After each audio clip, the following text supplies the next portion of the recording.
Payot Libraire et l'Hebdo vous présentent Marque-Page.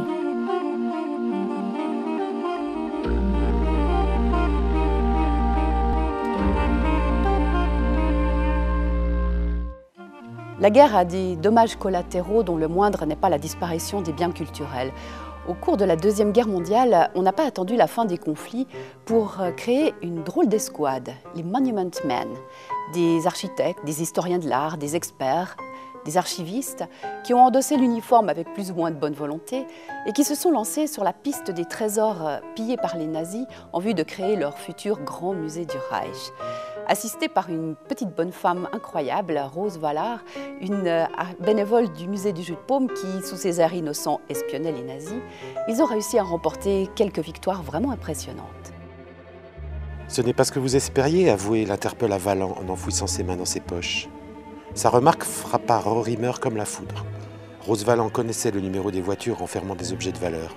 Elle se doutait bien qu'il ne restait rien d'important dans ce hangar. Elle n'en avait pas moins voulu s'en assurer par elle-même. La résistance n'était parvenue à retenir le train aux environs de Paris que grâce à elle, et pourtant, personne ne lui avait donné l'autorisation d'inspecter le convoi. Au fond, elle n'était qu'une employée sans envergure du gouvernement. Rorimer réfléchit aux informations que Wallard lui cachait encore.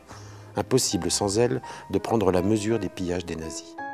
Cet épisode est assez méconnu et c'est injuste, parce qu'il a toutes les caractéristiques d'un western contemporain. L'audace, l'originalité, la désobéissance, le bluff, mais surtout beaucoup de passion et de courage. Avec l'amour de l'art en bandoulière et le sens de l'humour comme gilet pare-balles, ces hommes et ces femmes ont remporté une victoire extraordinaire, celle de la culture contre la barbarie.